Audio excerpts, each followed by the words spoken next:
up very early in the morning, like at 6, because most of the people go to work. So they want to take water and wash themselves before going to work. Each family can take like 5 jerrycan, 4 jerrycan. We are over 350 families which taking that water daily. The main challenge with water, people use it to fetch that water in the other river called Nabuyonga, whereby that water is mixed up of people who wash themselves from up there. They wash vehicles, even swages, the swamp from that water. So we had a lot of sickness.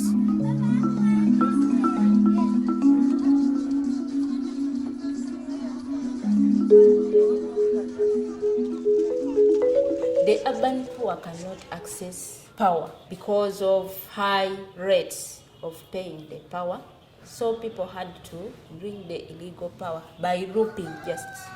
But at the end, you realize they arrest them, take them to prison, where they don't have money to pay for power, but they want to use the power. Mbale is an eastern town. It's the biggest in the center. It is also a go-through, the major route. Goods coming in, goods getting out. One of the major challenges here, we have slums. And you are aware that when you have slums, most of the services, social services, are not easily accessible by the slum dwellers. We have the lack of enough water, also sanitation, also garbage collection. So we need also to see that our people get enough water in each and every part. Cities Alliance has had the country program in Uganda since 2010. And what emerged was the inadequate access to basic urban services, particularly water and energy.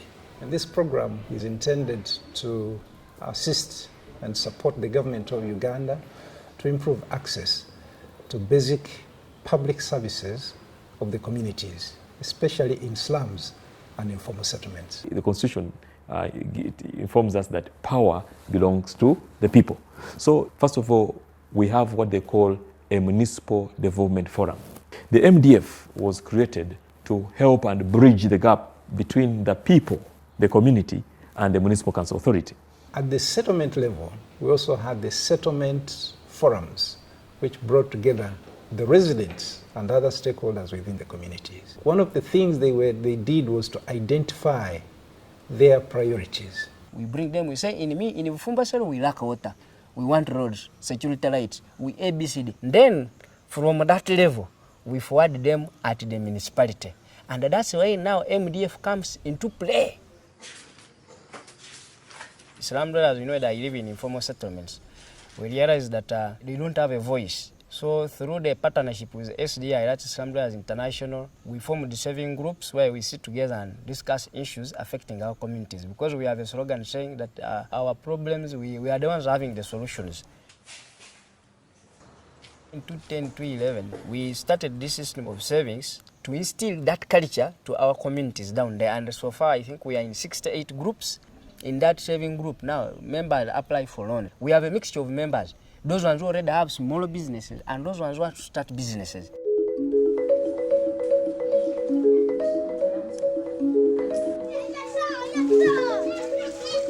We had a group, we start from Municipal Council, where we request for that project. And we are agreed by the Municipal Council, we approved. So we started that project. We get that money through World Bank. It was a grant, so I surrendered that piece of land where we constructed that point. So far we constructed 5 points.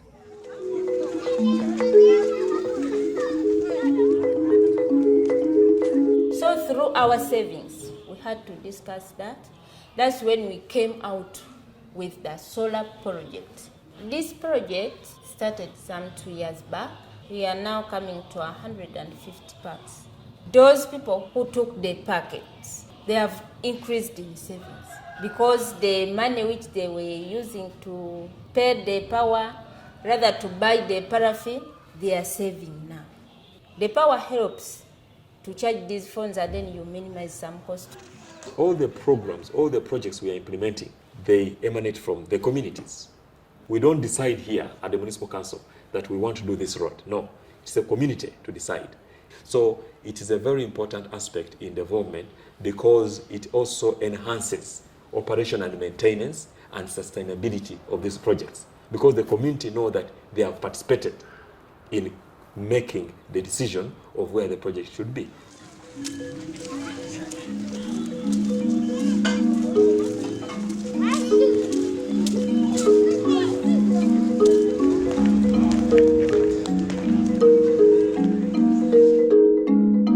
I think I developed interest in doing business way back when I was working as a social worker with women and children.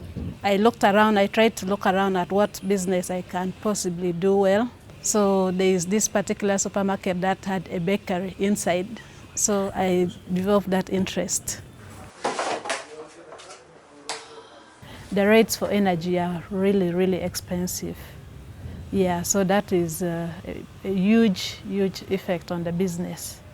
Yeah, because now you're working and then all your profit is going to pay for power. So that doesn't make much business sense.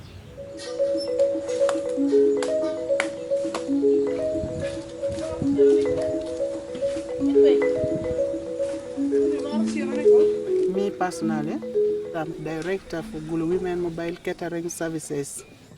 2, I'm a councillor. We are working together with Deputy Mayor. I'm a Secretary Production and Marketing.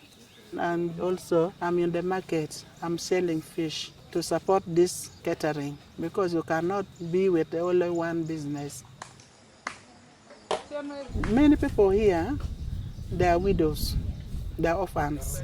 Women and business in Gulu here, there are many. Even in the market, you find that there is a lot of women. So there's no any way if you don't have your husband, unless you do something to help you yourself. Gulu is a city which is located in northern Uganda, and it is a commercial hub for the entire northern region and the administrative center. We are neighboring with other countries, and most of the people from Southern Sudan, they just use our town as a commercial center. This one has also been able to make our town develop much faster in terms of economy and in terms of development. The joint work program on equitable economic growth is being implemented, and it is focusing on empowering and helping the municipalities to improve access to public services as a way or as a strategy to enhance equitable economic growth, to reduce the gap between those who have and those who do not have, to reduce the gap between the rich and the poor.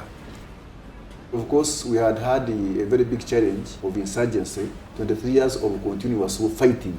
So now with the assurance of peace in the municipality, we are trying to do a number of things to make sure Gulu becomes a livable city. Public services helps a lot in actually driving the economy, helping us, the society. It is creating more opportunity for people to expand their businesses.